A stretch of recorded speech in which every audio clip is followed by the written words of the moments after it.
Semakin lama rasa gatal itu semakin tidak tertahankan.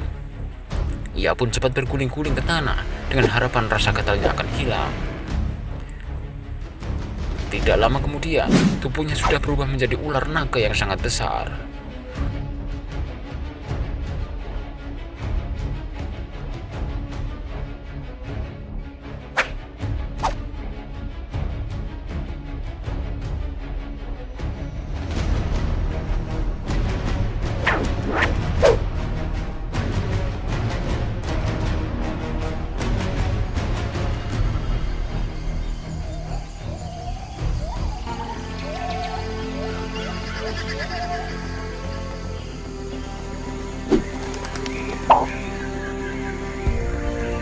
Di lereng Gunung Lawu bagian timur, hiduplah sepasang suami istri bernama Kiai Pasir dan Nyai Pasir.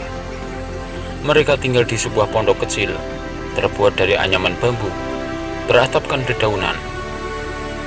Hanya tinggal berdua, karena selama bertahun-tahun menikah, tidak dikaruniai seorang anak pun.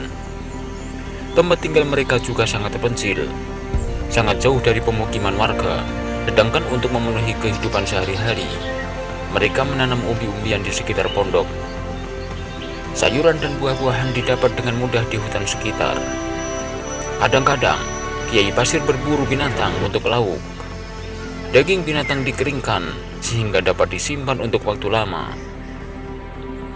Kadang-kadang saja, Kiai Pasir pergi ke pasar desa yang terdekat untuk menukar barang yang tidak ada di lereng gunung, seperti garam dan beras. Barang-barang dari gunung yang laku ditukar dengan bahan makanan adalah kayu bakar. Untuk itu, Kiai Pasir rajin mengumpulkan kayu bakar, baik yang berupa ranting-ranting maupun kayu belah. Pada suatu hari, Kiai Pasir pergi ke hutan untuk menebang pohon. Batangnya akan digunakan untuk mengganti tiang pondoknya yang sudah dimakan rayap, sedangkan rantingnya akan dikeringkan untuk kayu bakar. Pagi-pagi sekali setelah menyantap ubi bakar, ia pamit pada istrinya hendak ke hutan yang agak jauh dari pondoknya. Ia membawa kapak dan air minum di dalam wadah bambu. Istrinya melepas kepergiannya. Kiai Pasir di depan pondok dengan pesan untuk pulang sebelum hari gelap. Tiba-tiba di tengah hutan, Kiai Pasir mencari-cari pohon yang cukup besar dan berbatang lurus supaya kuat dijadikan tiang. Pohon-pohon di hutan itu besar-besar ukurannya. Padahal Kiai Pasir hendak menebang yang berukuran sedang supaya ia kuat memikulnya pulang ke pondok. Tidak lama kemudian, ia pun menemukan pohon yang sesuai dengan keinginannya. Karena semak belukar di sekitar pohon itu lebat, Kiai Pasir pertama lebih dulu membersihkan agar ia mudah mengayunkan kapaknya ke pangkal pohon. Saat itu, ia sedang menyipak dan membersihkan semak. Dilihatnya, ada sebutir telur berukuran cukup besar, tergeletak di atas tumpukan dedaunan seperti sarang. Kiai Pasir teringat istrinya yang tentu akan sangat senang mendapatkan telur untuk santapan, apalagi mereka jarang sekali dapat makan telur. Tanpa berpikir lagi, diambil telur itu kemudian dimasukkan ke dalam wadah bambu yang sudah kosong. Ia melanjutkan pekerjaannya, membersihkan semak belukar di bawah pohon. Pekerjaan itu memakan waktu yang cukup lama karena semak belukar itu tumbuh sangat lebat dan tinggi. Matahari sudah bergeser ke barat saat Kiai Pasir hendak mulai mengayunkan kapaknya. Karena takut kemalaman, di perjalanan Kiai Pasir berhenti menebang meskipun pohonnya belum roboh. Ia segera berkemas dan berniat akan melanjutkan esok hari. Ia berpikir, besok pasti akan lebih mudah dan cepat tumbang pohonnya karena sudah tidak perlu lagi membersihkan semak belukar. Kiai Pasir sudah menanti dengan cemas di depan pondok karena hari mulai gelap. Alangkah selangnya ketika dilihat Kiai Pasir pulang dengan selamat, apalagi saat suaminya menyerahkan wadah bambu. Nyai Pasir bertanya apakah ini. Nyai Pasir sudah curiga, seperti telur ini bukanlah telur ayam hutan. Telur ayam hutan tidak akan sebesar ini. Jangan-jangan telur itu adalah sebuah telur ular. Dan Nyai Pasir khawatir jika ular itu akan kehilangan telurnya dan mencarinya. Namun Ki Pasir tetap yakin jika telur itu adalah telur ayam, hingga menyuruhnya Nyai Pasir untuk memasaknya. Akhirnya telur itu direbus dan dibuat untuk sarapan besok paginya. Akhirnya pada pagi harinya, Kiai Pasir masuk ke dalam pondok dengan wajah gembira karena membayangkan lezatnya telur rebus. Sudah lama mereka tidak menyantap hidangan berprotein itu.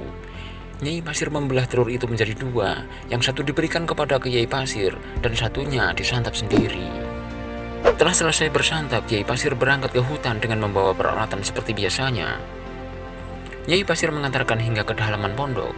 Setelah suaminya tidak tampak, Nyai Pasir kembali ke pondok untuk membereskan peralatan makan dan mengerjakan pekerjaan rumah lainnya. Sementara itu, Kiai Pasir bergegas menyusuri jalan yang telah dilaluinya kemarin, karena ingin segera mencapai hutan. Dalam perjalanan itu, Kiai Pasir merasa ada yang aneh dengan tubuhnya. Ia merasa sehat dan segar ketika meninggalkan pondok, tetapi kini badannya merasa panas dan sakit yang tidak terkirakan. Tak kuasa melanjutkan perjalanan, ia pun berhenti dan meletakkan seluruh peralatan yang dibawanya. Sekujur tubuhnya berhenti, ditarik-tarik, kulitnya bergerak-gerak, membentuk tonjolan-tonjolan yang makin lama makin besar dan terasa sangat gatal.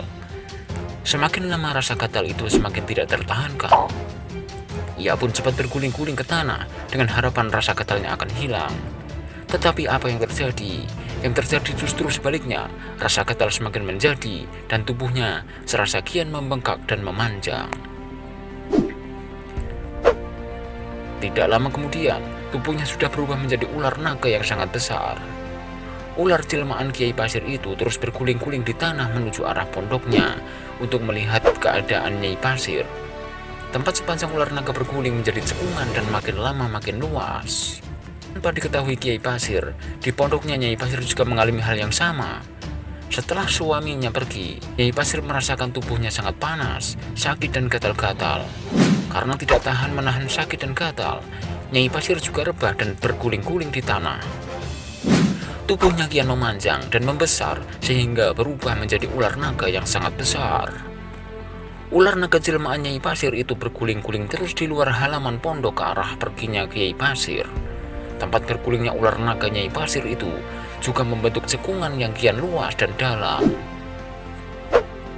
Nyai Pasir teringat telur yang dibawa pulang suaminya itu. Dugaannya bahwa telur itu adalah telur ular mungkin benar. Ia merasa menyesal telah memakan telur itu, tetapi nasi sudah menjadi bubur.